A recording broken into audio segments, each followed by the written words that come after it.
Show. What's in your cup? Ladies and gentlemen, boys and girls, everybody all around the world, welcome to the best thing to ever happen to your entire life. This is the Kickback Show, the kickbackshow.com. I go by the name of Files, and she is... Blackberry tastes like a song like it tastes. And she is... What's up, y'all? As always, this is your girl, Tiana Giovanna, and he is... DJ Swivel. Anything less would be unswivelized, of course. Yes, and shout out to the illustrious Creole Voodoo Simone herself, always coming through in the clutch. I am extremely excited for our guest that we have today because the vibe is already there. You know what I'm saying? Shout out to my man Eric Tucker. How you feeling, brody? What's going on, fam? What's happening, man? We already got. You said good vibes, man. It was out the gate, so I'm right here with you guys. We here. We connected. Yeah, man. Yeah. So for those that have never heard the name Eric Tucker, what would be the first thing that you would say to them as an intro? Man, I guess I would just probably say that. I usually just introduce with what I do. I would probably say I'm a musician and I'm an artist, and I want to inspire. I guess that would be the best way for me to explain myself through what I do. Nice, man. I like that, man. And I don't even know if anybody has ever said that about themselves. That's deep. Yeah, that's like first. That's amazing. Like usually you graduate to that. Like damn, already you inspire. Okay, yeah. All right. I mean, I'm that's thinking amazing.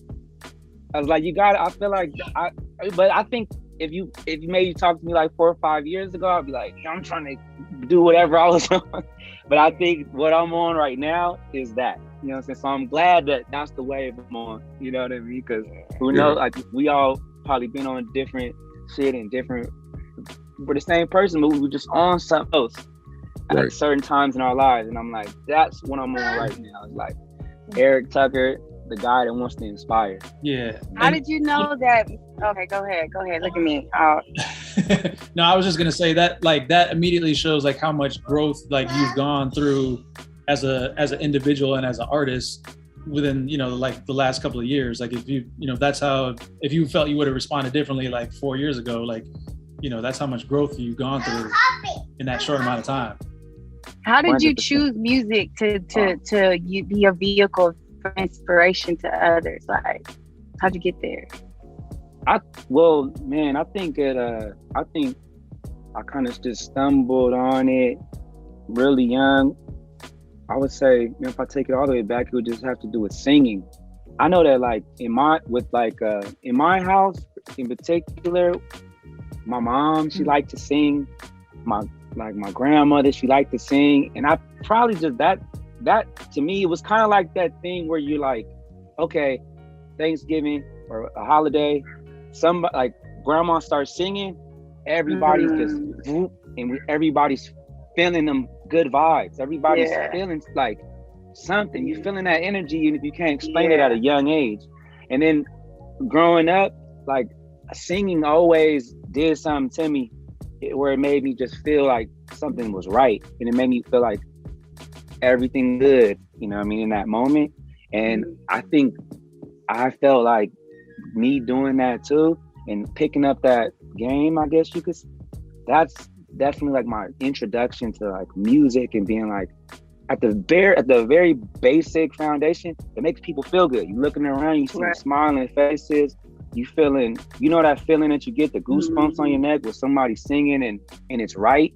And something, you know, that to me, I guess was like that foundation. I was like, there's something about music inspires people. Something about music makes people feel good, I guess you could say, you know? So that kind of where it hit me first. And I didn't realize I could do music until probably later on in like high school or maybe even a little after. So how old were you when you really like jumped in and got started? I feel like, man, I gotta say like late, man, like 18, 19. I was like, I didn't know. I was like, I've always wanted to do it. And I'm not gonna say that I didn't always want to. I feel like maybe when you're a little kid and you're singing in these little choirs and stuff, but you're not thinking, hey, let me make music as my profession, or that's my purpose. You just there doing it, or the whole time when I was trying to learn how to play instruments, it was like it wasn't hitting me like, where some of the homies I know, they started playing basketball when they were 10, and they do it. They was gonna go to the NBA or whatever. Like that was their trajectory or whatever. But it's like for me, music never clicked as far as like, oh, this is what I'm supposed to do until a lot later, like 19, 20. I was introduced to like the process of making songs. So what was that moment like when you were like, oh snap, I could really do this. Like this is what I want. Like what I can do for the rest of my life. Like what was that moment like, and how did that come about? Oh, that's a good question, man. I feel like that what it was making like my first song, or making like your first record, and you playing it for other people.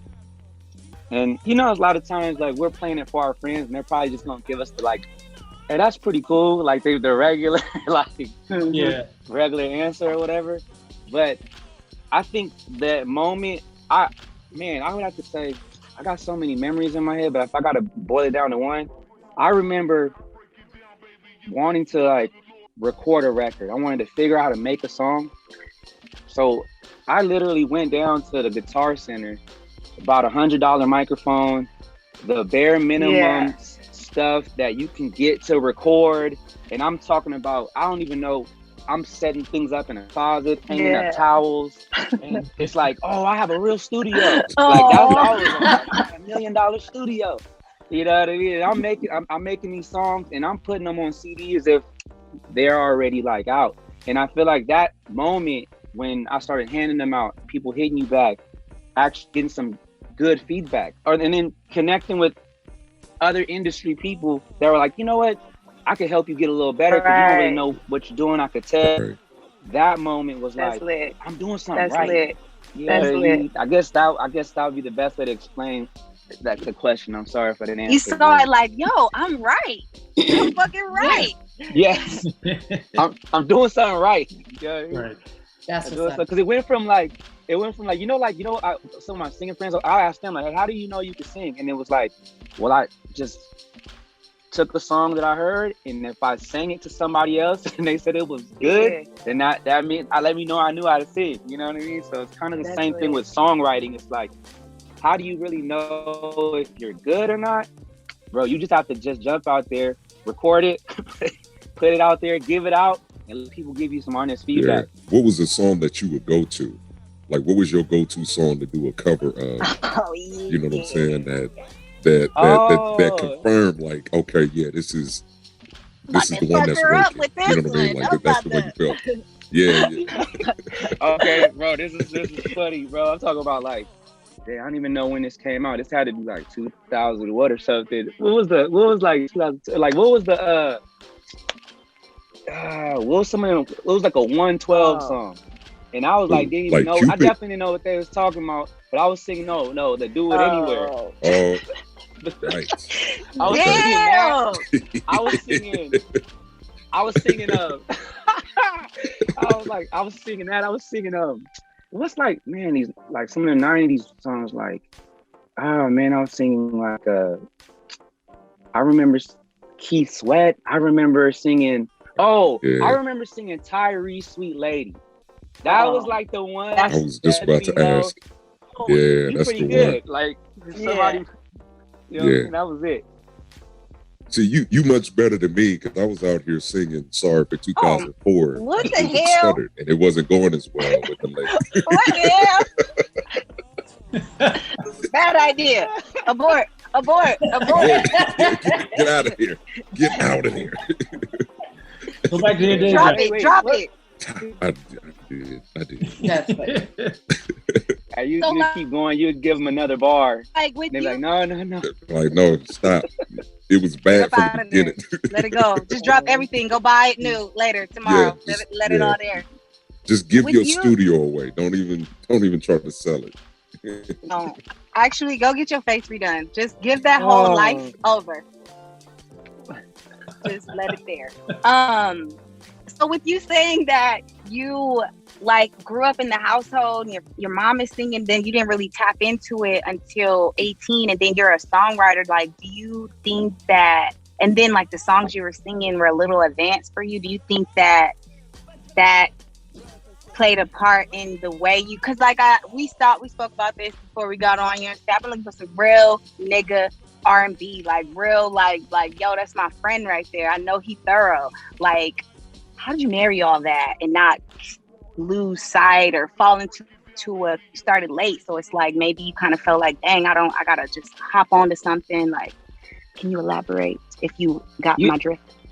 Man, you know what I like? I like that question because it's kind of maybe a question that could like I'm gonna go back to the inspired thing. Just people that think that you can't get into it or you're too late in jumping in. Okay, for me personally, I know this is what I feel like I gotta give credit to. It was like maybe 2 or 3 guys around me where we all started at the same time. And you just kind of need this, like, you need this energy where you could make music with somebody and it's a no judgment place. You know what I mean? You have to be able to jump in, make records, make bad records, make really good ones, and try not to overthink that process. Because I promise you this, man, like if I go back to some of those first like demos, I like plug my ears. but those I wouldn't been able to get to the next step, if that makes sense, without making bad records, I guess you could say, or you know, trying to write songs. In the beginning, you're trying to write, and if you keep it real with yourself, you're trying to copy other people's styles in the beginning, just to practice right. But that's not your sound for sure. It's not your sound yet. It's almost just like practicing, right? And then all of a sudden you start to stumble on your voice, your key, your instrumentation, a specific type of production you like, the sonics, like that all comes. But I think some people don't ever get past that phase.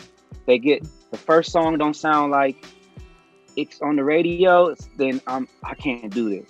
Where it's like, I think if you could, if I could give any advice on that, it's like, I think you need to make as many records as possible, practice as much as possible, because it'll help you get over those like little setbacks and like pitfalls where you want to quit, I guess you could say. Yeah, it's all about failing forward, right? Like, and a lot of people don't get past that. So you were very, very smart in when you did start out, you were willing to, you know, face those pitfalls in order to get better. And you're right, a lot of people don't. Like they'll write and they'll be like, oh, it doesn't sound as good as I want it to right now, even though this is the first song I've ever written and I'm gonna quit. Or kind of fall victim to like, okay, I'm making something that sounds like what's hot on the radio right now, but then in recording, say 4 or 5 songs, then all of a sudden the sound on the radio changes. Like, oh shit, well now I got to go back in studio and now I got to start all over again because now the sound is different. Like, nah, don't, you know. Right. Hell yeah. Did the synergy of the guys that you started with, y'all still connect, or did you guys go your separate ways? Oh yeah, we still write songs together these days. And we still bounce. Hey, when I make a new record, I'll send it to them because they're literally my guys. Like, hey, what do you guys think of this record? Like, you got to have that core of people because sometimes you don't want to send it to the rough draft to everybody, I guess you could say. But you got to be able to have that core group of guys that you send stuff to that know how stuff sounds, and that's grown, you know, to more people. But I just remember that being like that one thing I needed, because when you're by yourself making songs, you're kind of looking at yourself. I guess you have to ask yourself, is this tight? And you don't know. You know what I mean? And so me and my I kind of call them my team. There's like, I keep a lot of people around that like I started with, and we write together to this day. Have you ever made somebody come out the panties singing? Have you ever experienced that? I just want to know. I've seen it, and I wanted to do it. So I just want to know: have you ever got that chance? Man, I love that question, man. 100 times. Okay. No, I'm just kidding, man. I was trying to say, okay, where are we going with this? You know what? No, but you know what though? That's so like when you think about it, it's so funny though. It's like, okay, I gotta keep it real. Every R&B guy, it's almost like the stereotypes are real. Like everything that you do, especially in the beginning stages, like when you're really trying, it's like every R&B guy wants to be Usher, or you want to be whoever that R&B guy is, and then you dress like them, you pretended to be him. You get on stage and you're like, okay, everything I do is for the ladies. Every single thing. I used to come out the gates in intros to shows sometimes. And the show intro was like, my boy, shout out my boy Christoph, because I kind of took it from him. He gave me this line and he was like, always come out when you step on stage before the music even starts. Say, ladies, make some noise. And then he was like, and then all the girls would start screaming, right? And then one time I went to a school and I did that. Ladies, make some noise or something. And then I think I heard that one of the PE teachers was like, hey, dudes like R&B too. you want me to, you want all the dudes to just leave? Oh, okay. Okay, I feel like we should get in some type of way out of this. You know what I'm saying? No, but let me. But I know he was joking, but it kind of like hit me like music is for everybody, bro. And sometimes R&B guys, we step into that like that stereotypical like everything is about the ladies, man. Like, you know, actually, dog. I think it's music, and music is dope. Or like, you ever feel like sometimes like growing up, all my guy friends, they'll never bump R&B in front of each other. Oh. When you get into the car, it's like only rap. But you know they got. But then you open a thing, or you get on an iPod or something, and they got the super R&B playlist. Like, hey, how come you don't never play none of these, bro? When we get here, like, that's really a thing. That's my female playlist. That's really a thing. That's really a thing. Guys don't play, like niggas do not play. Like, when does this stop? Like, do you guys graduate to a place where you're like, all right, we can play soft music around each other? No, never. I would never play some of the R&B that I listen to around the home. Like if we drive in the car, I don't care if we going. But what if it comes on? If I'm dropping a homie off, we going on a road trip. No, there's no way that I'm playing. It's your favorite song. Yeah. I'm not playing Jodeci with the homie sitting in the car. It came on. You didn't. It came on. It didn't come on. We will turn it on. We in the car. Hell out of it in a car with all the girls in the car. Yeah, but you can do that. Guys can do that. That's different. With the hardcore stuff and the soft shit. We both. You know why? Because the R&B is made for women. Okay, so y'all need to connect to your divine feminine. 12 Jacket Edge, Boyz II Men. Yeah. It's beyond. And here's the thing: it depends on the type of song. Because the same thing goes for like, I'm not playing like Marvin's Room. Like I wouldn't play any of the Drake. And you know what I'm saying, in the car with the homies. Like that's not why we're here. Whereas for women, it's not going. It's going to get turned off. I don't care if it's on the radio, if it's on my. We in the car. There's no scenario where that works. Hey, Fox, put on this woman's work, man. Come on. Hey, Eric, that's a banger. You right. You're not going to right. Yeah, we all body rolling inside the car. Like, no, it don't work that way. Car full of niggas, body rolling. Let me out the car. Hey, pull over right here. Like, nah. Pull over, my nigga. I can't do it, my nigga. Are you shaking your torso, my nigga? I can't do it. Like, I gotta go. Why you doing the butterfly, bro? You sit next to me, bro. What we doing? Why are we sitting down, bro? Like, why are we sitting down? What we doing? God, it doesn't work that way. But I think it goes back to what Eric is saying. I think y'all gotta be nicer to yourself. Don't judge yourself. Let's just. Daddy. R&B is made for women. Women gravitate towards it differently because it's not that men don't like the heartbreak or don't like those types of songs. It's just not for everyday consumption. Men will put those songs on if a woman is in the car. Woman's in the car, I'm setting the mood. I want her to feel comfortable. If I want to take it to the next level, these are the songs. Or if we in the bedroom, it's like I'm putting on everything that's soft, sultry, sexy. That's it, right? I see Because that's playlists usually what for those everything. types of music. That's right. There's a playlist for everything. Now, yes, there are. For example, I think if there are some records that I would play, or if it came on in the car with the homies, I would let fly. It would be something like a Ty Dolla $ign, because it's like, okay, I feel you. he talking to the ladies, you know what I mean? But it would have to be one of his Got a little records bump that to it. isn't necessarily as sultry. Whereas most of the R&B that's out there is a little bit more on, this is for the ladies for sexy time. So what about if you are clean? I respect okay, same for you. What about if you are somebody who just is big on frequencies and all that? And I've been heavy on that. That's really why I've been in a certain bag that I've been in. And Eric fucking song, everything, like it's the feeling of it, like I'm not turning it off. I don't give a fuck who come around. Come on. I'm not turning it off. I feel you. Like you know, like yeah, I feel you. I but appreciate that. I think it is different now. Like if this were 15 years ago when it was just like the radio, I'm listening to terrestrial radio. Genuine Pony comes on, Genuine So Anxious comes on. I'm in the car with the homies. We got one or two options. It's like, okay, everybody vibing. This is the jam. We all cool. We singing. Cool. But now we live in a day and age to where it's a playlist. You intentionally love to see a bunch of niggas singing Pony. I'm saying. All these niggas. Poets. Which is, again, it's a vibe. Like, you know, prime example is to take it to the verses. When Timbaland dropped that, it was perfect because, I mean, it was a battle, but he was like, yeah, you making that popcorn when I do real shit like this. And the shit came on. It was like, I know this is a record for a very specific time. You know what I'm saying?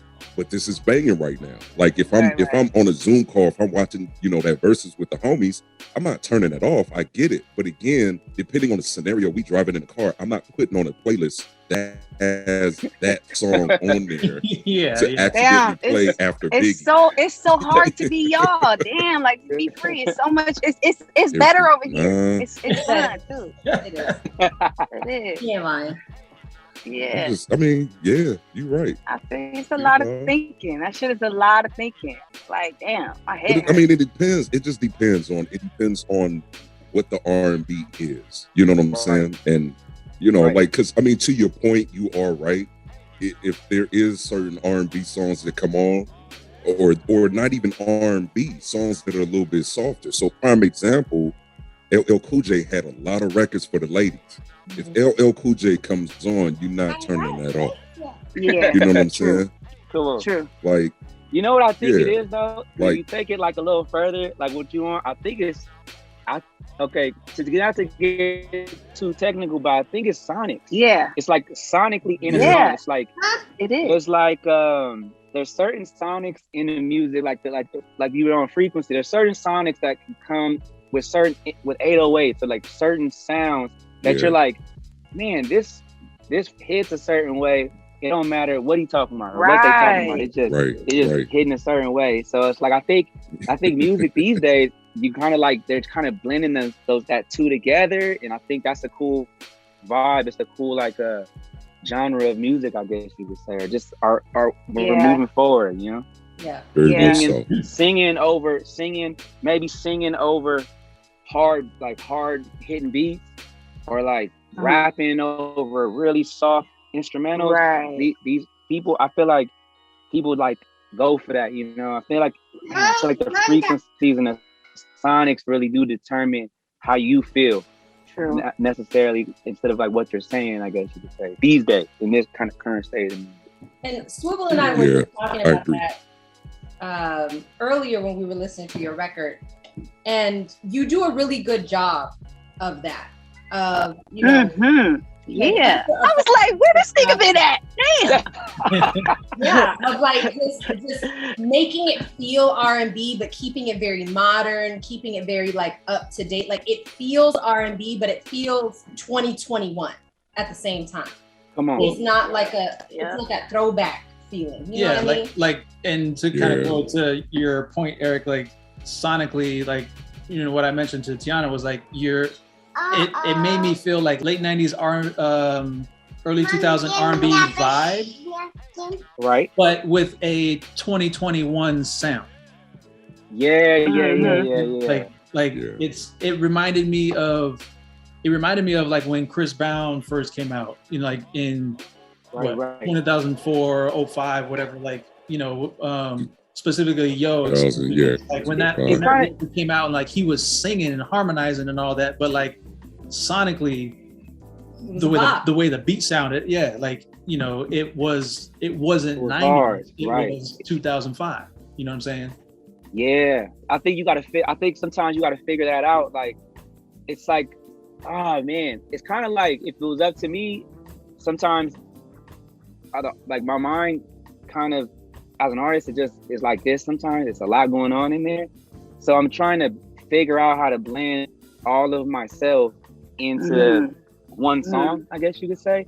And Kind of Way really did that for me. It's like Kind of Way. My love for hip hop, my love for beat production and making beats and feel good music, I guess you could say, but still holding on to like the R&B sensibilities, like you said.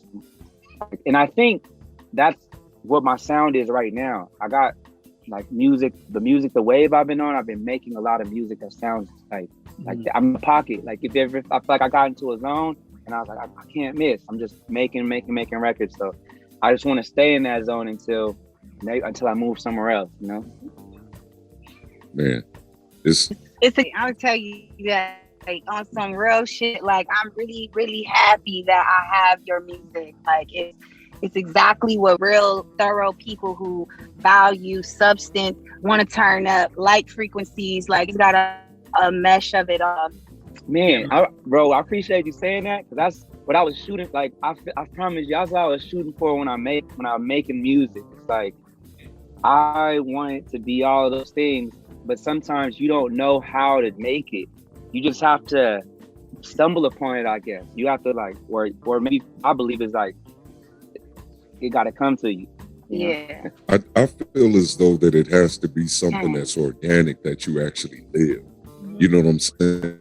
And like, come on. Oftentimes, and Swivel knows, like we've had this conversation often, it's easy to talk about or to illustrate a picture that you've seen already, right? Like it's easy for people to just come out and I'm busting my guns, I'm doing this, I pulled 1,000 women, I'm driving, I'm flying a G5, I live this luxurious life, because they've heard that story before, so they could just regurgitate it. Versus, this is who I really am. And a lot of times people are not as intriguing, which is why they have to illustrate this fictitious story. Right. Versus saying like, yo, this is who I am. This is how I felt during these moments. And this is what feels good to me.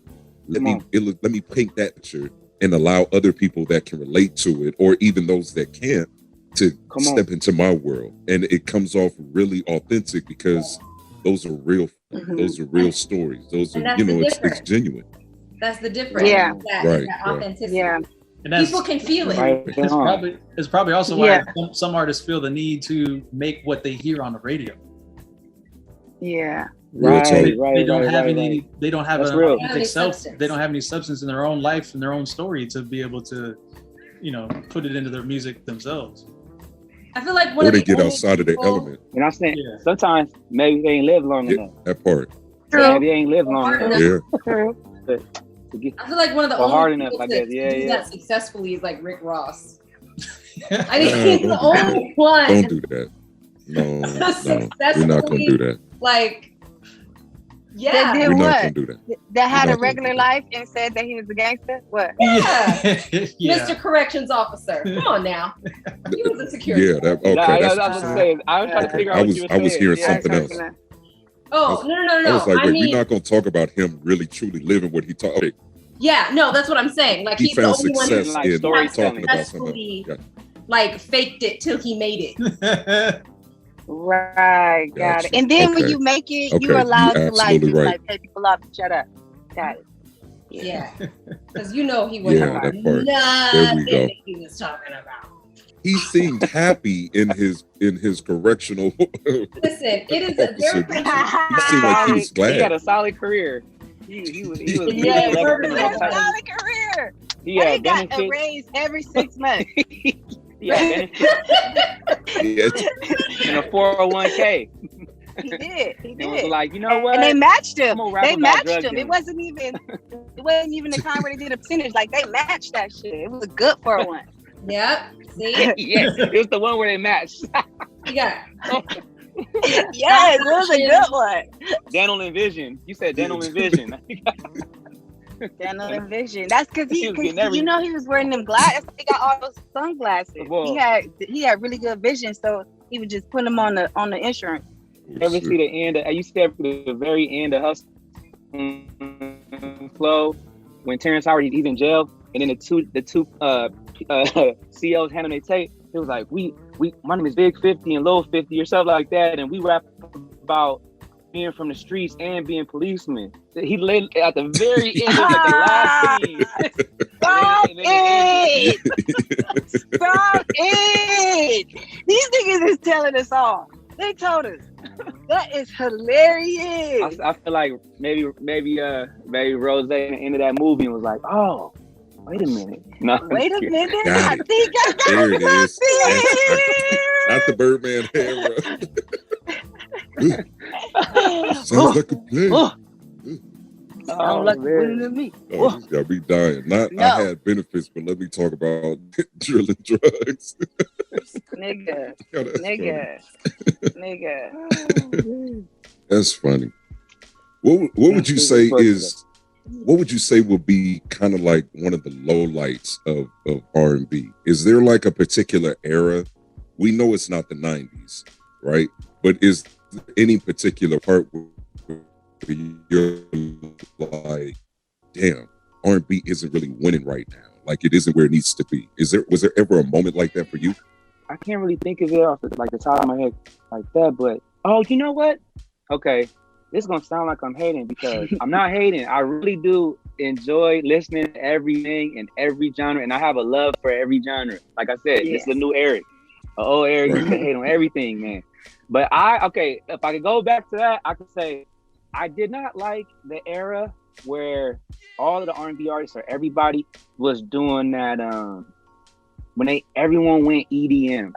You remember it was like a 2010, 12, it was like Chris Brown did EDM, Usher was doing EDM. Everybody was trying to jump on like the Black Eyed Peas wave. Yeah. Every singer, Trey Songz did it. I just remember everyone like kind of like try to give it a shot, I guess. And it was like, and then that's what like Silver was saying. It was like it was a point. It's almost like it kind of showed you that that's how like the music industry works sometimes. It's like, hey, you know what? Like our keys got a hit. Everybody needs to make that same song over. That to me is a point when I don't remember the year exactly, but I just feel like R&B was getting a little weird to me because everybody was doing the same record, I guess you could say. And then loving R&B, how did you feel? Like, you know what I'm saying? Being in that space and shit. Like, no, I would get on. How did you feel? I literally was, like I said, I was like hating on. I was saying, hey, this is trash. This is whack. I can't believe everybody's doing this, man. And I was like, I wasn't happy. I was like very like, but I guess now that I fast forward, I kind of get it. I get what they were trying to do. It was like a kind of a reach. It was like when sometimes you feel like your favorite rapper is trying for a radio record. Like Cole, he said that. And sometimes some of his songs where it's like, this is the type of music I made, but I ain't gonna lie to you. I've tried to reach and make a radio record. Instead, just make what you love, because I promise you, man, it could be a radio record one day, and now you just created the trend, and now everybody trying to sound like you. They're trying to make a tight beat, Eric Tucker tight beat or whatever. There it is. Everyone's jumping on your wave, so I feel like you got to stick to your guns, I guess you could say. Because I feel like as a fan, I want to be able to turn this album off and turn that one on, and they don't sound the same. Right. Yeah. And part of the sometimes, reason why sometimes I'm your asking, artist, your own favorite artist, could let you down if you know that they're chasing. It's Right. different if it's Right. genuine and they're organically going like, you know what? Let me organically try something new to push my creativity. I feel like we not as dumb as the industry is reaching, and we know when he's pushing his creative boundaries. Yeah. We know it, man. We're music fans. We love this shit to our core, you know. So Right. yeah, that's what, like my R&B. I was upset with R&B for a second. Part of the reason why I was asking, I've been watching this documentary that said This Is Pop, right? Oh, And yeah. specifically one episode with T-Pain where he tells this story, and he's told it before, where he said that Usher approached him and said, "Hey man, you kill music. Oh, like I saw that you know clip. what I mean? Like you literally ruined it for real Yeah. singers with this whole auto-tune thing." And then, you know, he goes into a story how that really just kind of like really one, it was like, damn, like he's my friend. Like that really kind of got Right. to him. And then he kept hearing it. Like then Jay-Z came out with Death of Auto-Tune, and you know, then like Kanye ran with auto-tune, and it was just like this string of events. But it also made me think about with hip hop, I think one of the best things to ever happen was Nas coming out and saying hip hop is dead, right? Because it was like he's bringing light to the fact that the culture isn't what it was supposed to be, because everybody was going out and trying to sound like the next person. You trying to, you know, you reaching with these records to try to sound a particular way.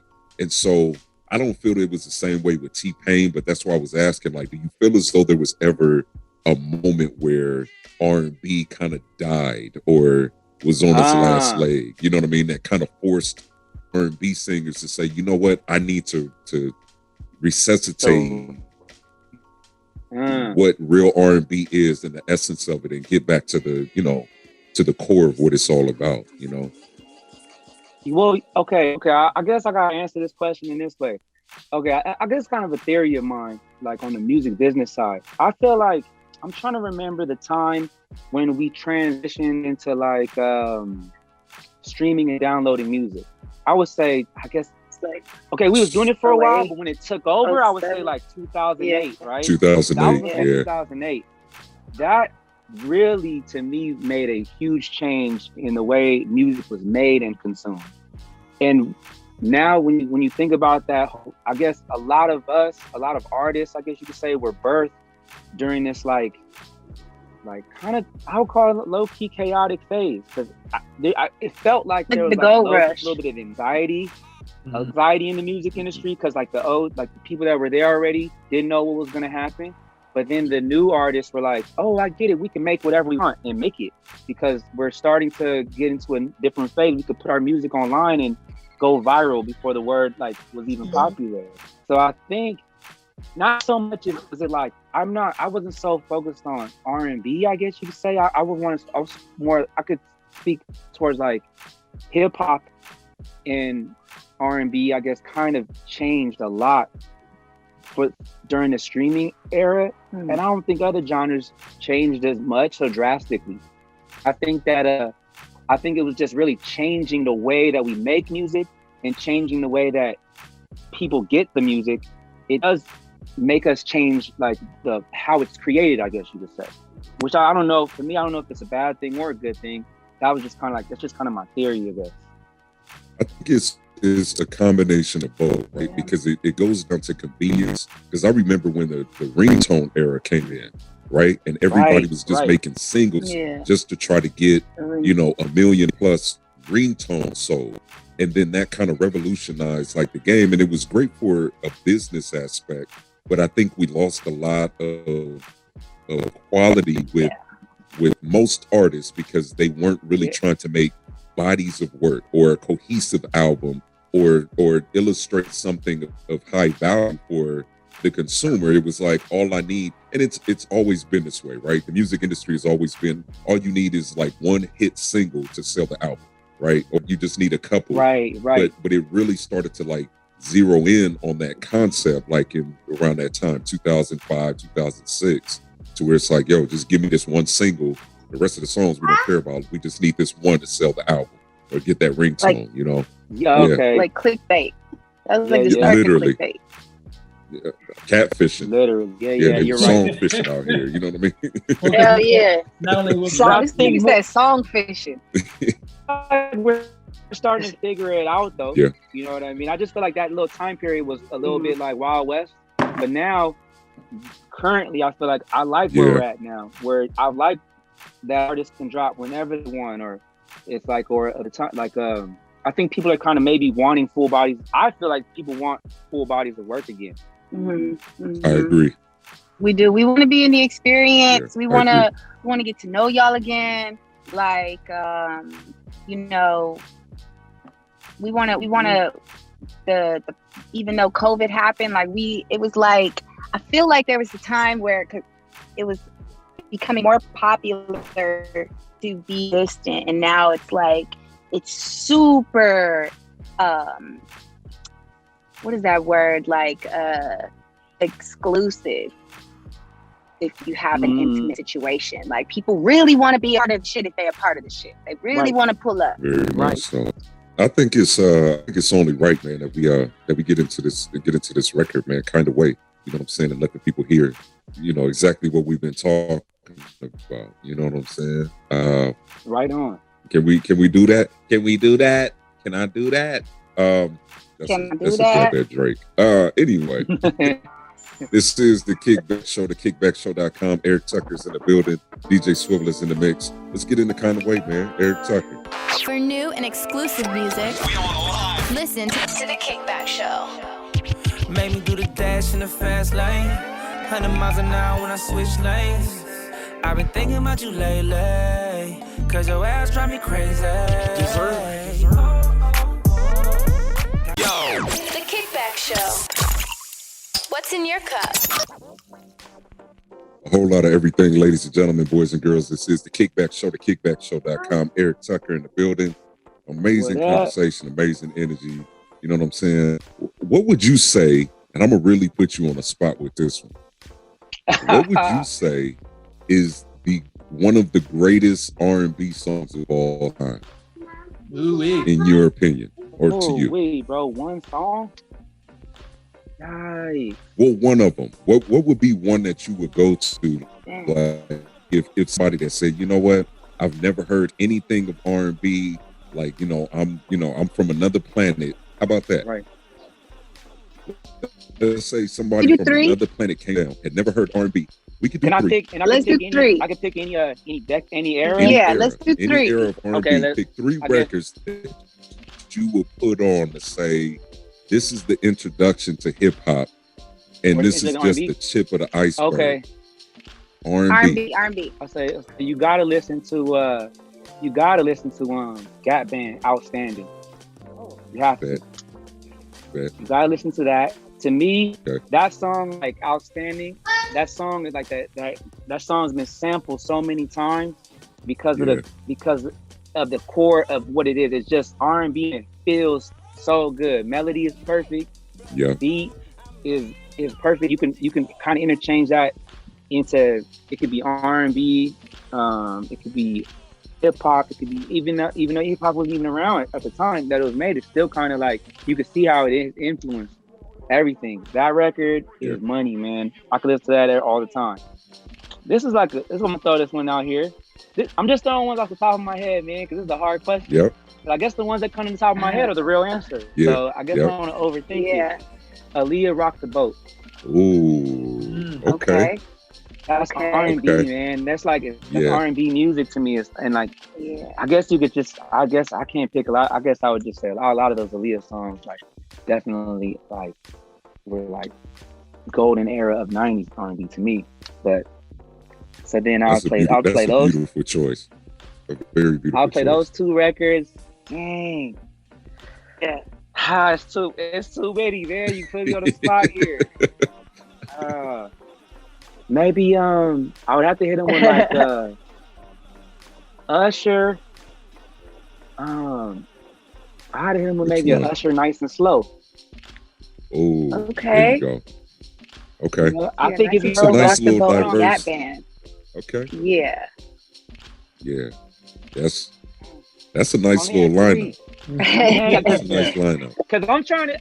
It's hard. It's like okay, if I got 3, I was like, let me give away it like maybe each like a different decade, so you could maybe see the evolution of it, but also see the foundation of it. It's always going to be the same. It's going to be good chord structure, great vocal melody, the pocket.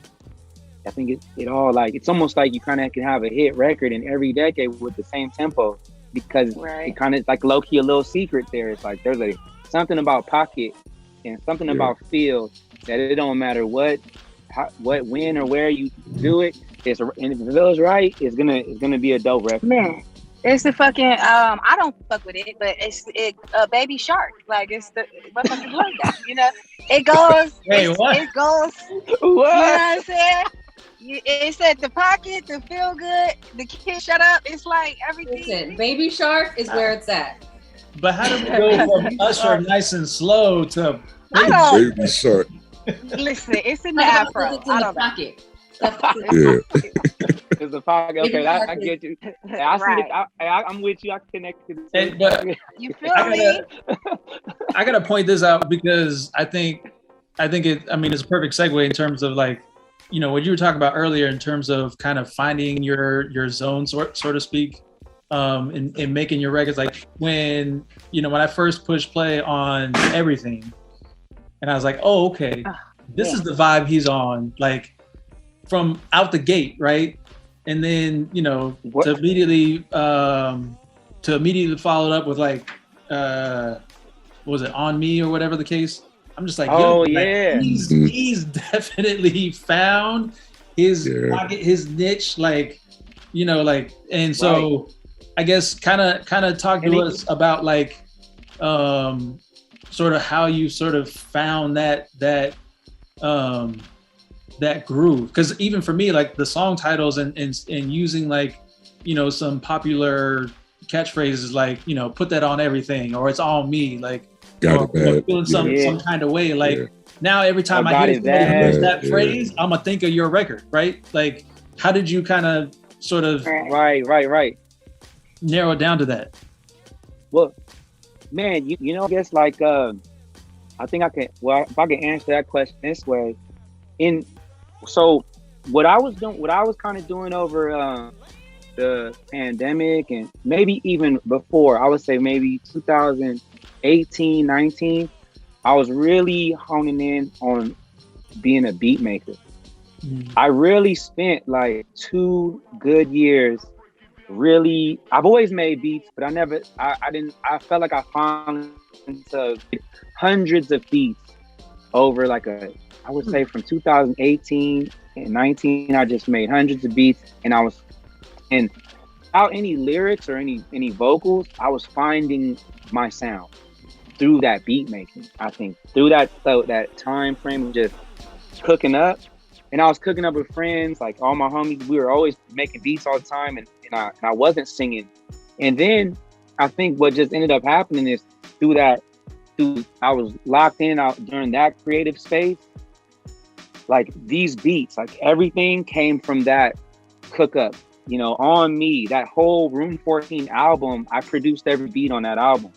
And that came from just locking myself in and locking in that pocket, like we were saying before, finding a groove, finding a sound. And then the writing side of it, I gotta be honest with you, the writing part of it just kind of came naturally, because on Room 14 and Good and Bad, those 2 projects, this is when I kind of tried to I guess freestyle my music, I guess we could say. My style of recording changed. I would go in the booth and I wouldn't write. I would go in there and I would freestyle melody, and I would freestyle for hours. I'll put that beat on loop and freestyle for a long time, or have my friends in here and we would freestyle until the words came. And I never made music that way before. I was making music the other way, where I would hear a beat and I would start writing in my phone or start writing in a notepad. But this go around, and I haven't changed the style since though. Ever since I discovered this like freestyle, like melody driven technique, I haven't gone back the other way. And I feel like, to be honest, like some of my best music has been made through that process or discovering I noticed that process. that the Dream did that. I realized I saw a clip years ago with the Dream. Mhm. Yeah, and he did that where he made like 2 songs in like an hour or something like that. And one of them I think ended up going on a Mariah Carey album. Which was like it was like that. It was the hit record that she had. It was like I forgot that Touch Body. Touch My Body. Him make that, and then he just gave it to her. That was he just went in the booth and was just kind of like singing these melodies that he just heard just right off the top, and then went back and then applied words to it and said, okay, this makes sense. This is what I feel. Yada yada yada. So. Yeah, man, that's you got the. I think the way that it was explained to me is like people relate to melody. People will always like feel melody first, and they'll listen. I think it's like the way that we listen to music. We listen to melody first, word second. And I was like, I felt like why don't I try to make music that way? Try to write that way, and it's been working for me. It's a winning formula for sure. Yeah, right on, man. Right on. I think I was able to get. I mean, and I've been able to get into like. I think my creative. I guess it kind of like takes away there's block, or it's like a cure for like if you ever just feeling kind of like you in a funk or something. I was like, it kind of like gets me going again, like freestyling and working out with me, like gets my juices rolling. I guess going. So. The brain is a muscle, man. A lot of people don't exercise. You know what I'm saying? On. Yeah, a lot of people don't exercise.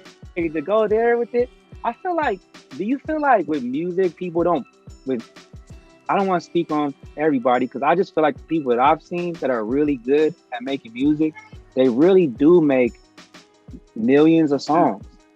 It's like they really practice. Like I feel like, but with artists, a lot of times, like I don't feel like some people don't look at music as something that you're supposed to practice. Yeah. More specifically, songwriting. Yeah. And everything else you practice. You go to the gym every day. Wow. You hoop every day to get good. Yeah. Why don't people think that? I don't understand why people don't think that same way when it comes to writing songs. You should literally write every day. Some people just like, I'm gonna go to the studio and see what comes out. My theory is works. that there's fear. That there's a fear with certain songwriters. They're afraid to write something bad, or they want everything to work. And I think that's maybe like a natural thing. You're a creator. You're so passionate. You want everything to be great, or you want it to be better than the last, right? So you're afraid to experiment and just write whatever's on your mind, even if it isn't great, and then figure it out later. Where in reality, you may write something and it may be complete trash, but there may be one phrase or one line, one little melodic run that may be the actual spark. You might have got the hook or something. Right. I'm saying you might have something there that's like, yo, it could have just been a throwaway, but I can come back to this later and find inspiration, because this can work in 6 months. It could work in 2 years. It could work in whatever, you know. But not only that, to Eric's point, like, you know, why do they not practice? Like, that's how you can find, you know, that hit, you know, hook or whatever the case. But like, if you don't experiment, like, one, you're not gonna evolve as an artist, right? And then two, like, you know, you might not ever find a new winning formula. You know what I'm saying? Like, I remember years ago, like, hearing Method Man say, like, he used to do crossword puzzles every single day so that his vocabulary was just constantly growing. And so when it came down to him writing, that's super dope. Yeah, like, you know, when it came down to him writing songs, like, his vocabulary was constantly growing, you know, even from when Wu-Tang first started. So it's like, you know, that was his way of practicing and becoming a better writer, a better artist. 100%. No, 100%. I agree. I agree with practicing, man. Like, I think it's like with beat makers too. Sometimes, like you said, like, I think you can't. I never throw away a beat or erase a beat. I just save it and hopefully you could use it later. I learned that from my guy Mars. He's a producer from 1500 to Nothing, which is like the legendary. But I sat in studio sessions with him.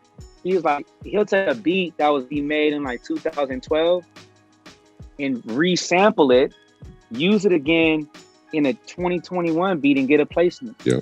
You know what I mean? Yeah. Just like and it, man, you don't never throw away anything. He was like, I got this vocal of somebody I recorded a vocal off of my iPhone and was able to use that, and man, it's like so creative, man. I swear you don't think you should ever throw away anything if you're creative. You should just save it all, man. Because it'll come out, you'll be able to use it later. One day. And it may not, again, it may not be hot right now, but there's certain things that, I mean, there's certain things that are dated. You know what I mean? Like, I know that there's certain drums that existed from a producer standpoint, certain drums that existed in the early 2000s that are maybe be too chunky or bulky right now. Right. But for sure, there's also a way of like, hey, what if I put like a filter or you know what I mean? Like kind of altered and engineered this a little different to make it work for today, or to introduce the sound. And it's like, you never know what may happen because they starting to sample early 2000 records now. You know what I'm saying? Late 99, like it's happening. You know what I mean? So yeah, man, you're right. It's good to just put all your ideas out on the table and then just allow them to land when they're supposed to. They say that. Let me not say that they say. This is one of my mantras.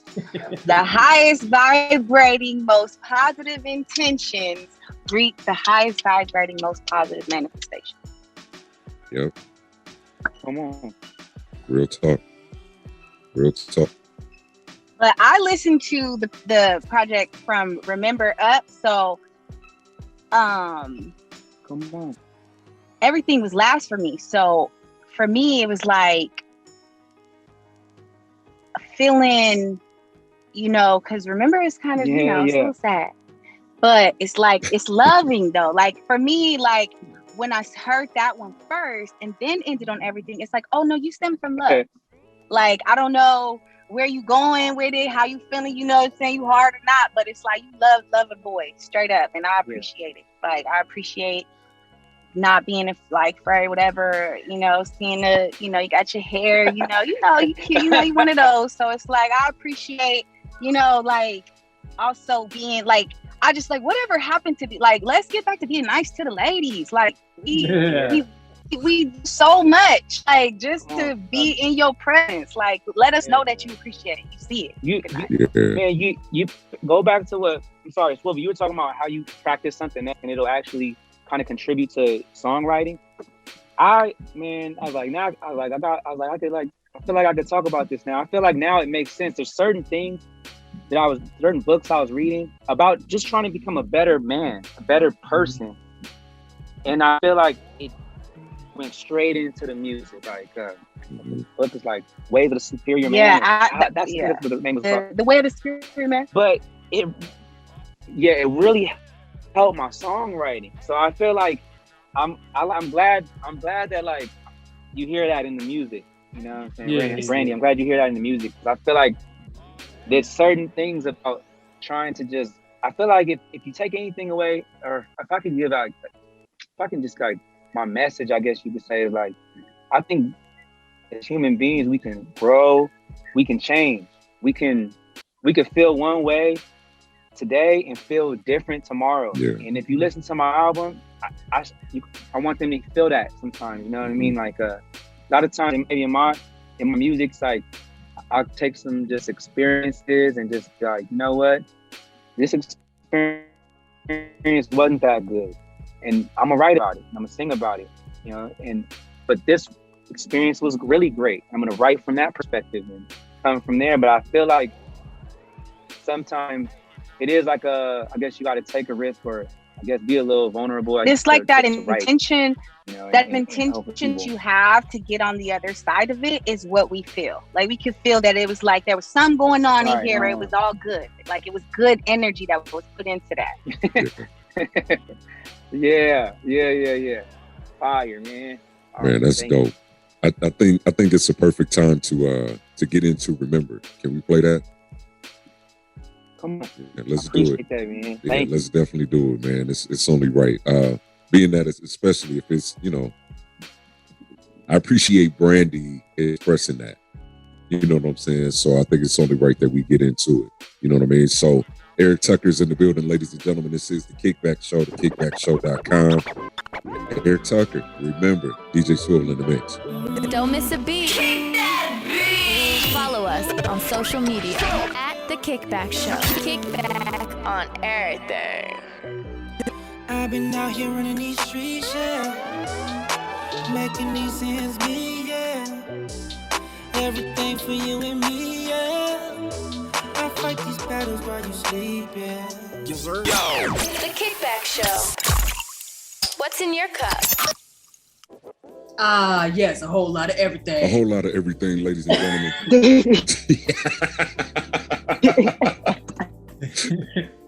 I'm feeling myself because my hair getting longer. You know what I'm saying? Oh, it's said touching the spine. I feel you. It's only now. ear, man. I was clowning with, Okay. No, we have shoulders. shout out You to got the homie shoulders. Mark W. Yeah. No, I've been on my boxing bag. You know what I'm saying? I need to get up and get my game up with Swivel and Jake. You know what I'm saying? So I could get out there and get some work in with the Muay Thai. You know what I'm saying? I just been on the Swivel, boxing you got bag hands? right now. You know what I mean? You got hands? Oh, my hands work. I oftentimes No, Swivel. joke. You got. I want to know, Oh, Swivel got Swivel. hands. You don't even talk. You got hands? Swivel got hands. I got a He little got bit, some but blenders on him. But He's I'm- not even confirming. He got I'm elbows. I'm working on the Ginsu knife with the elbow. Like I'm Oh, down with the elbows okay, now. Like, okay. it's another level. Because I just have to. Can I just tell y'all? No, what was you gonna say? We was at. I'm just bringing this back up, for the people. It was at a benefit. You know, it's a benefit. It was like a heart cancer. You know what I'm saying? Benefit. And Foz go naked and wear all gray, like with like women in gray sweatpants, bro. You naked. So he, you know what I'm saying? Some of the wives was on him, like for real. Swivel apparently flew from the stage off onto the ground because I'm sorry. So here's, I can't even go there. Here's what happened. Since we Okay, talking here's about what happened. hands. So what happened was, shout out to the homie. I'll redact his name for now. It was a charity event, right? That Swivel and I were a part of and participated in. After it was all done, Swivel's playing music. Things are going good. I'm chilling. And clearly my aura is attracting, and magnetic. And so, I was magnetizing and was just in my element, was chilling, wasn't doing nothing, you know what I mean? It was around. And there was a gentleman that apparently came over. Don't even call him a gentleman. Wife, but he grabbed her. Don't call him a gentleman. He was a piece of work. He was a piece of shit. So he came over and he grabbed his wife's he grabbed her by the hair and started pulling her. Oh man. He started dragging her. And so, it's one of them things, and this is some years ago, but it's one of them things to where I have 4 sisters. You know what I'm saying? I have nieces, I have women cousins and all of that, and so it was definitely one of those moments to where it's like, despite the ethnicity, it's like, yo, you don't treat a woman like that. You don't put your hands on a woman like that. So initially I was shocked because I was like, wait, this is happening right now. Right, yeah, exactly. Like, what's going on? And nobody else is reacting to it. Like, oh no, I jumped off stage. So 8 months pregnant. I ended up I reacted. right, yeah. She reacted, but in the moment for me, I didn't see anything else. Like I low key was just like, yo, what's going on right now? And I intercepted. I like when it was just like, hey, bro, like, what we doing? And dude, like, literally turned and threw one of the drunkest punches at me, and I literally just matrixed out of it. Like, oh, that ain't gonna connect, bro. Like, what? And immediately went into my, and I had to think. Yeah, I jumped back and went into my thing, and again, I went black. You know what I'm saying? But I had to come to and be like, dude don't know what he about to get into. Like, I'm turning this dude into juice for no reason, and he's not gonna even know why. And then I turn around. Swivel dematerialized and rematerialized behind. He ballet leaped off of the stage. All I saw, because I was so Eric, just so you know, like I was on stage DJing, right? All I saw was if you imagine Foz like go like this, but from behind, like seeing him from behind, I just saw him go like this into this stance, right? And I'm like, oh, it's on. Headphones coming off, jumped off the stage and got right behind him. Like, what's happening? Like, what are we doing? Like, what we doing? If this is keep going down, like if you if you feeling froggy, swivel straight, double backflip off the stage, straight into the stairs, like straight into the stairs. And them swords, the swords that was behind you, all of a sudden appeared for no Came reason. out, Right. He had a headband holding his hair back, like everything perfect. Bro, he got your back. Hey, bro, you got a real one. He got your back. Hey, man. real talk. That's been my brother for well over a day. It's been what, like 15 years at this point? Yeah. 15, 16 years. Yeah. Yeah, man. Yeah, that's my bro, man. And yeah, like it's, you know. He was like, I guess stopped the whole set. You didn't stop the whole set, bro. Music was still playing though. But the music was still playing. The music was still going. He like that for real. He like, I ain't even gonna fuck up the shit. Like, I'm gonna keep y'all don't even know. I'm pulling up and I'm hopping out and I'm gone. See? Hey, Swivel hopped off, beat some ass, got back and still did the songs. Right back. Yo. They actually ran up to Swivels like, did you see that? And he was like, nah. I didn't see it. I'm over here trying to keep the party moving. What you talking about? Hey, real talk. I don't know what would be worse: seeing a car full of dudes body rolling to R&B, or getting your ass beat to R&B. Wow. I don't know what's worse. That's a guy thing. I don't know. Just imagine Tyree. You mentioned it earlier, but imagine Tyree, Sweet Lady playing, and you just catching beats. No, sweet lady, ow, won't you be my ow? No.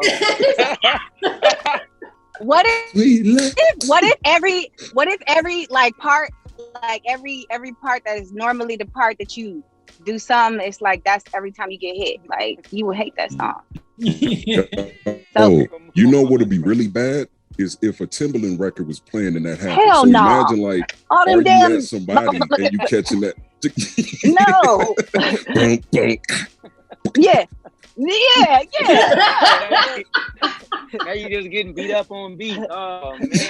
Dang. Beat up on beat.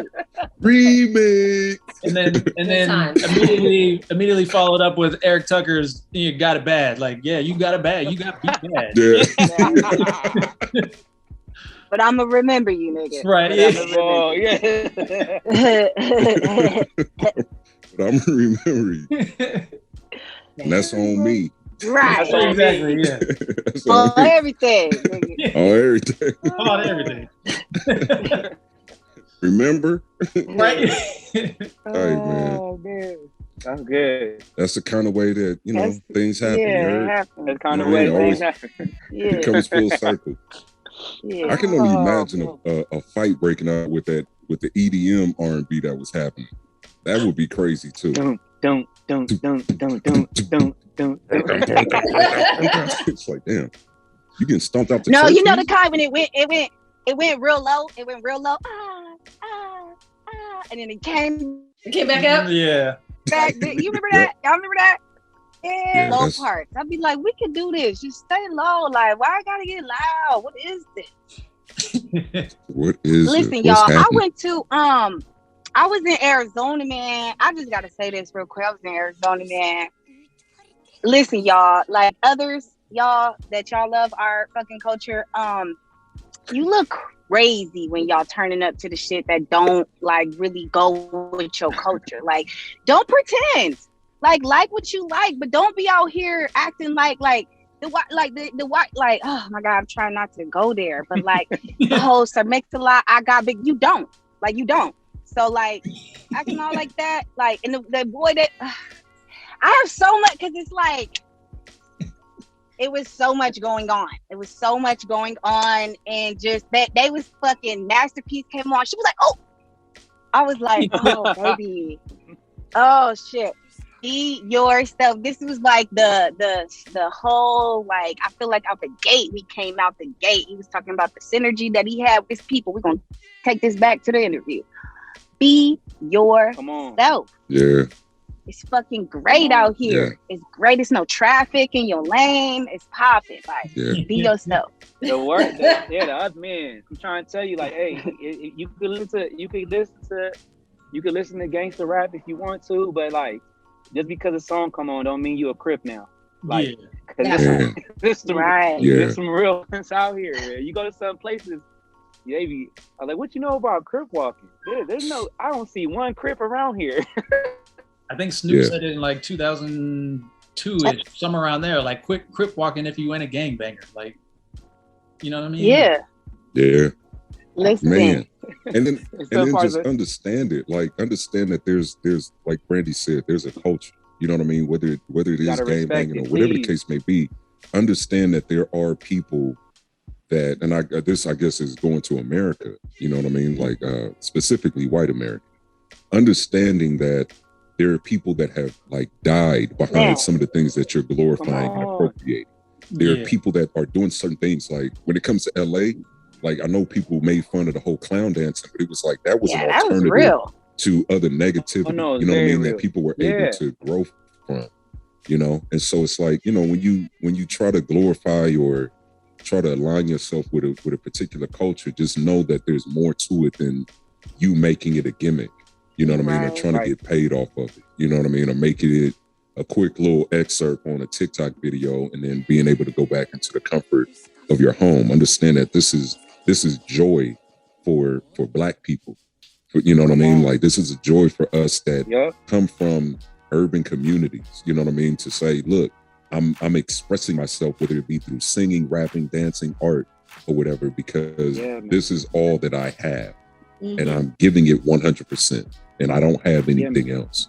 You know what I mean? So, and another thing is like, if you're gonna choose, because it's like, I moved at a real young age, so you know I had to try a lot of shit to figure out what was gonna be right with me. So if you're gonna choose to go down a path that is exciting to you, just have forethought. Look at, and what are you aligning yourself with? Like, you want to say cuz so bad, like, what are you like? Just, you know, look at the end game of everything. And I have to highlight and say, Eric, I appreciate you, you know, not only for being a great dude, but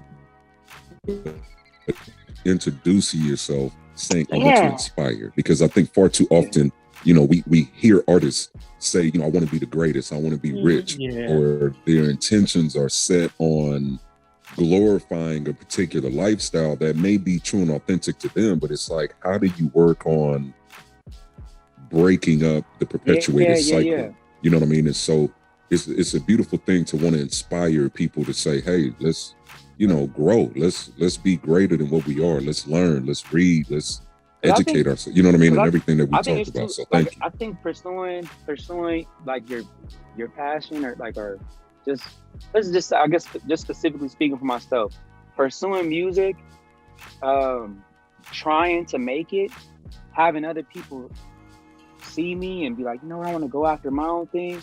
That's enough for me right there. You know what I mean? Or like, or even like a little bit of my story is even the ups and downs of like being signed before, getting dropped, things not happening, kind of being embarrassed about it. Telling my friends I'm on now, and then I get dropped and I got to move back home to my mom's house. But I didn't quit, and now I'm back on my feet, and now I'm going again. I was like, I think as artists, I think that's, even no matter, even what your music is about and what your brand is, that's, I think it's not only your music. I think that's why, like, let's say your music is dope, but I feel like the next step should be inspiring the next generation, or the next step should be just, even if it's simple as saying like, hey, if me pursuing my dream and not giving up, if that can help the next person with whatever they're doing, I think I'm doing my job. I think I can keep going. Yeah. Definitely. It's when we operate in ego and make it about us is when we limit ourselves. But when you step out of ego and you make it about others, that's when you see yourself flourish the most. So I think and they say you're doing it right. Things that like trigger you inside, it triggers you because like they say like already, I guess you could say. So it's one of those things where you're like, I want to inspire you. You are. Right. And it's something that I married it when Tiana was telling me about how she was always saying like how she desired a certain type of family dynamic, and then she realized like, oh, I created that. And it's like we are creators. Period. Like, so when you vibrate on a certain path and you choose to consciously stay there, like if you keep on doing something right, you're gonna get right back. Like it's just I think sometimes when I think back on just like the opportunity that didn't work, sometimes, man, if I used to blame everybody else for why it didn't work, and now I'm like, you know what? No, it was my ego that messed that up. It was me thinking I was somebody I wasn't.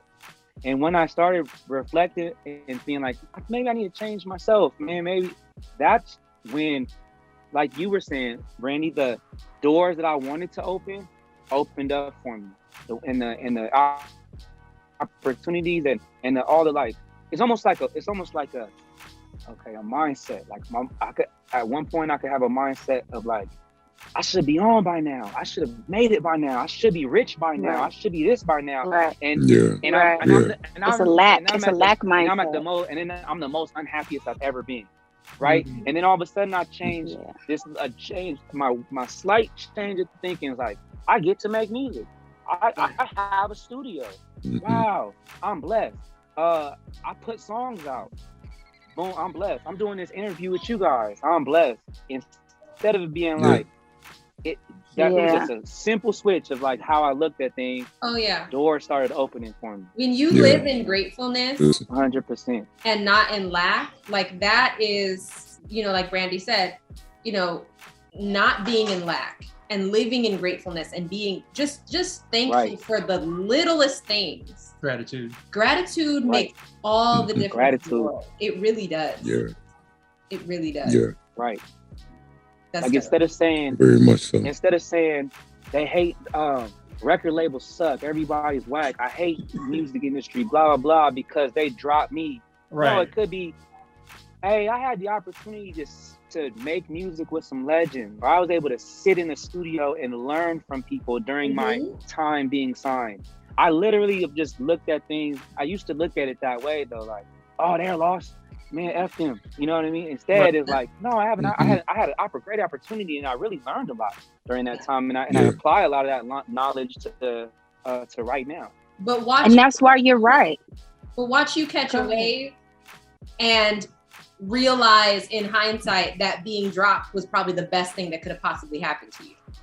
Come on. Because now you're able to operate with no constraints. Yeah. You're able to make the music that you want to make, that makes you feel good and makes other people feel good, instead of having to stay within the parameters of what a label exec is going to tell you that you have to make. We've decided that they say you need to do this and probably get more return for or get more bang for your buck in terms of like the not a high percentage going to the label or whatever. Right, so like they say, if you say you're a winner, you say you're a loser, either way you're right. And it's like, I read this thing where it was like saying, okay, what are all the things you think somebody is supposed to be successful? And it was like, you list all those things. And it was like, do you think that a person that doesn't have all of those qualities should have that amount of success?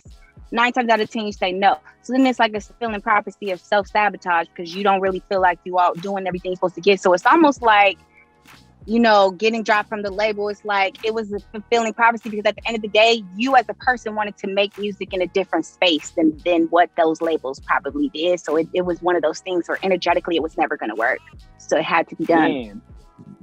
Man, like that's kind of like you said, it was like that. like the way that you explained it to me, I wouldn't have accepted it before. You know what I'm saying? So I'm so glad that I switched the way that I think about things.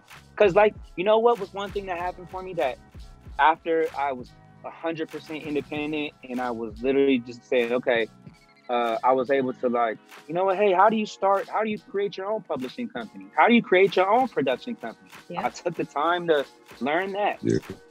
And then I learned a lot about sync licensing, like putting your music in TV and film.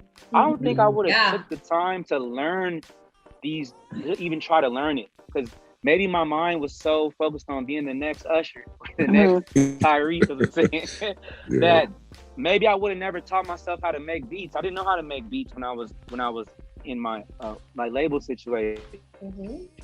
I never would have sat down and learned how to mix records. I would have never tried to produce my own project. I probably would have just been going with whatever people were writing for me, I guess, or maybe whatever spot I was in, where it's okay, they're the producers, I need to just sit back.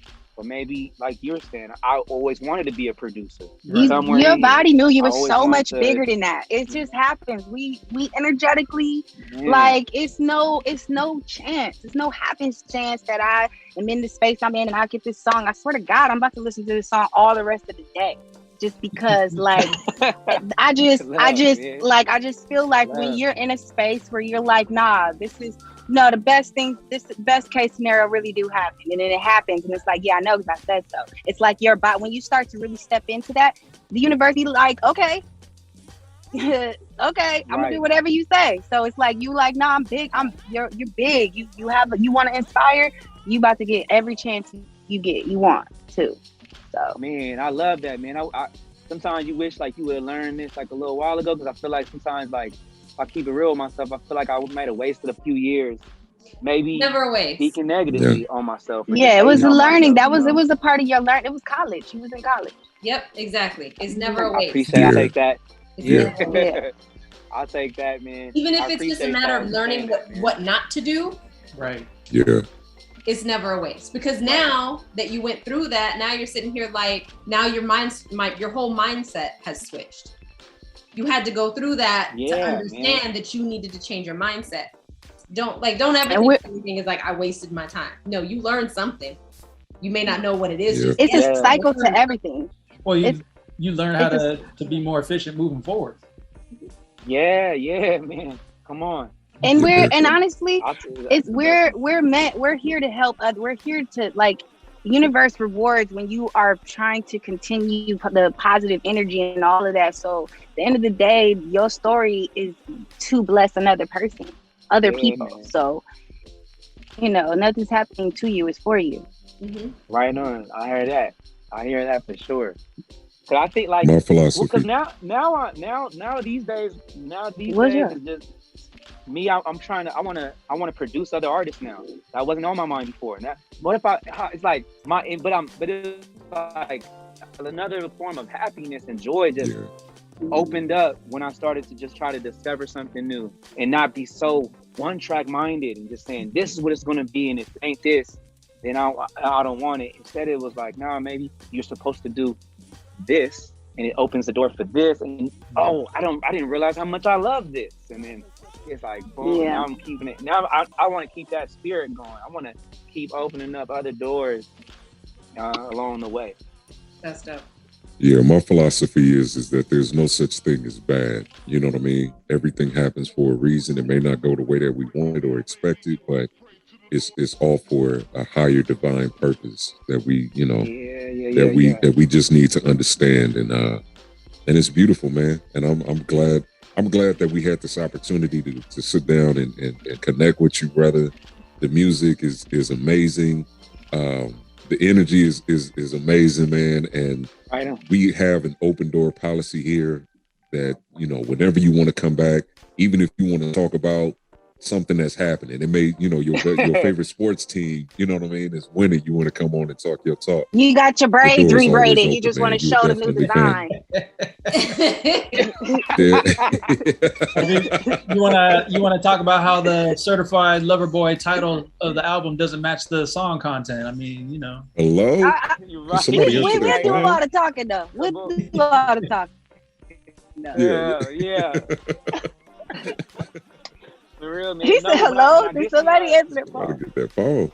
when I get some other when I get my project out and get it going, I want to get it to you guys early too, man. And I you know, I appreciate you guys. Like, really, to keep it real, like the second interview that I've gotten, man, on this song, Yeah. and you guys are like that. I'll never forget that. I'm never gonna forget that. Man, No. You guys are, man, it's like I feel the genuine love from you guys. You know what I mean? Early. Yeah. So definitely. I think we're gonna be on the same team, and I'm looking forward to what's happening in the near future, man. What's up? Man, Yeah. let's make it happen. I think it's only right that you let the people know where they can find you, how they can keep up with you, and you know what they can, you know, where they can go to get what's coming up next. Well, you can go to my website, which is erictuckerworld.com. But as far as all the social media, it's I am Eric Tucker. That's where you can kind of find. If you just want to DM me, I do answer. I don't have somebody controlling my IG. Like, yeah, I do answer. I like chopping it up with people and just tapping in with the creatives and just building with people, man. But yeah, I got my project, my music's out, my single is out on all platforms right now. Shout out my boy Mike Free, Audio King, and Cosmo. We collaborated on this song together, so I got to give them a shout out real quick. Show them some love. Maybe I could, next time we link, I can try to get Mike and some of my team, my producers that I work with, because this project that I got going, it's really kind of like, if I tighten the circle, it's maybe like 4 guys, and we've made this whole project. We've probably done like 25, 30 songs, and now we're kind of on a roll. So maybe next interview I can just get them to come through. Let's make it happen. Yeah, we can definitely make that happen. Yeah. I also think it's only right that we play "Kind of Way" going out as well. If we don't go out with everything, I'm blowing everybody's ear up. Straight up. Hey, we should make Straight it up. All right, we'll make it a double shot. we'll make it a double shot. All right. I'll take that. Double espresso. You know what I'm saying? with the oat milk. You know what I'm saying? I'll take that. She said, "I'm about to set the world off." Yeah, because I definitely don't want her to blow. I'm about to blow everybody's shit I'm about up. to blow your computer up. Like, oh man, my beat, my music. That's where I'm at with The it. last thing we That's need where is I'm for at Brandy with to loke up and then have Tiana jump off the stage. You know Yeah, what I'm saying? right. I don't want No, them you problems don't want at the all. problem. Because what happens is, And I'm not pregnant this You time. know. Somebody's gonna catch some knuckles to the throat. Because I'm Man, sure. what? to the knees. T, you got the knees, I got the throat. You get them, you know what I'm saying? Listen, You get them, Throat and then spread. I'm going to hit them. And then we go, yeah. that's Bro, That's- I All that's right, need like y'all to the- have my back, man. man, we got you. 'Cause that's like the Tasmanian devil with Wolverine over there. Like I don't want them issues. Wait, There it is. I'm a Not at all. Tasmanian devil. Yes, yeah, I'll take it. Ah! I'll take it. yes, I'll take yes, you are. Hey, It's so, a good thing. I mean, I know like the a Tasmanian devil WWE gets a bad rap on Looney Tunes. yeah. No, they're like a He was WWE most tag loved. team where Tiana will grab him by the knees, lift Yeah. him up, and then Brandy come in with the whole like, Yeah, I'm like on Space Jam. Y'all remember the big buff purple one? Like that's me. The Charles Barkley one. I don't know. The little I don't know. Martian. I didn't watch it. Yeah. That's funny. Well, man, Eric Tucker, once again, man, we greatly appreciate you. We thank you, man. Everybody, please follow my brother. Support his, everything that he has coming up, the single. And as always, we are the Kickback Show, at the Kickback Show on all your social devices. And I go by the name of Foz. You can find me at Wave Cap Johnny on everything. And she is Organic Blackberry. Taste like it sound like it tastes. I know you waiting. I'll be back. Until then, follow me on the Kickback Show. And she is Tiana Giovanna across the board, everywhere. TIANA, JOVANA, and he is DJ Swivel on Twitter, Swivel on Instagram, SWIVLL. There it is. I'm gonna follow all Until you guys, next man. time. I'm about to tap in with everybody. All right. yeah. Please I'm do. Definitely. Please do. We're gonna deactivated, Yeah, man. but I'm gonna follow through. I'm gonna come through later. Come on. There it is. Man. As Thank you always, again. man, we love y'all. We appreciate y'all. And yeah, here goes this double screw. Kind of way and everything. Eric Suckers, the Kickback Show. Don't miss a beat. Follow us on social media at The Kickback Show. Kickback on everything. It's always been you and me, you and me. Got me thinking wedding rings, wedding rings.